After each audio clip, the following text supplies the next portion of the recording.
असलामुअलैकुम दोस्तों, पाक पंजाब टीवी दे नाल मैं तुहाडा दोस्त अब्दुल वाहिद।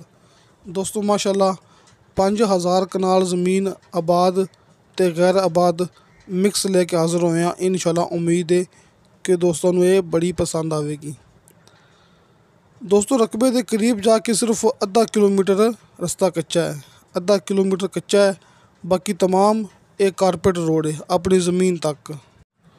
दोस्तों ਆਪਾਂ ਕਲਰ ਘਰ मोटरवे इंटरचेंज तो आ रहे हैं 19 किलोमीटर सफ़र तो रकबे के करीब जाके भरावां दिखावांगे कि सिर्फ अद्धा किलोमीटर रस्ता कच्चा है, बाकी तमाम 18.5 किलोमीटर एक कारपेट रोड है तो अद्धा किलोमीटर कच्चा रस्ता है अपनी ज़मीन के करीब आके। लेकिन अपनी ज़मीन पहले शुरू हो जाती है कि इस टाइम अपनी ज़मीन शुरू हो गई है।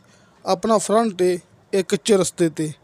दोस्तों इत्थे आबाद ज़मीन है, भरावां दिखा रहे हैं अपने सज्जे हत्थ ये आबाद ज़मीन है। थोड़ा जिहा अगे जाके दिखावांगे जिहड़ी ज़मीन गैर आबाद है कि अपने कोले 5000 कनाल ज़मीन आबाद ते गैर आबाद मिक्स है। जिथे आप जा रहे हैं इत्थे ज़मीन आबाद है, जिथे अपना रस्ता ख़त्म हो जाएगा अपनी ज़मीन गैर आबाद शुरू हो जाएगी। अब देखो दोस्तों आपां गैर आबाद ज़मीन ते आ गए हैं। दोस्तों ज़िला चकवाल, तहसील कलरकार इंटरचेंज मोटरवे तो 19 किलोमीटर सफ़र ते अपने कोले ये रकबा है। आपां भरावां नूं दस चुके हैं। रस्ता सरकारी है, कंप्यूटराइज रिकॉर्डशुदा है ते ये ज़मीन दे 4 मालक ने। दोस्तों ये अपने कोले इंतहाई सस्ती ज़मीन है, जिस तरह की कीमत भरावां ने सामने स्क्रीन ते वेख ली होनी है। बाकायदा भरावां नूं मैं इस मूवी के अंदर फिर दस देंगे। जिहड़े दोस्तों ने थोड़ी ज़मीन लेनी होवे उन्होंने भी डॉक्टर साहब नाल राबता कर लेना है।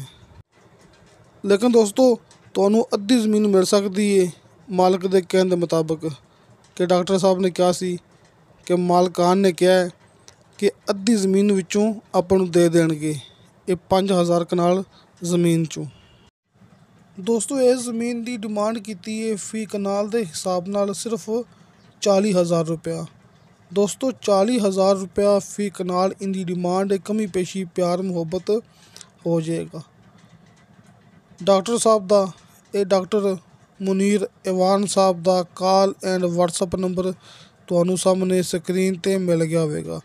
तुसीं इस नंबर ते राबता करके ये ज़मीन देख सकते जी, मौके ते जाके विजिट कर सकते जी, क्योंकि डॉक्टर साहब मौके ते मौजूद ने। तो दोस्तों इंशाअल्लाह ताला बशर्ते ज़िंदगी बा फज़ले खुदा मिलांगे अगली वीडियो ते। अल्लाह हाफिज़।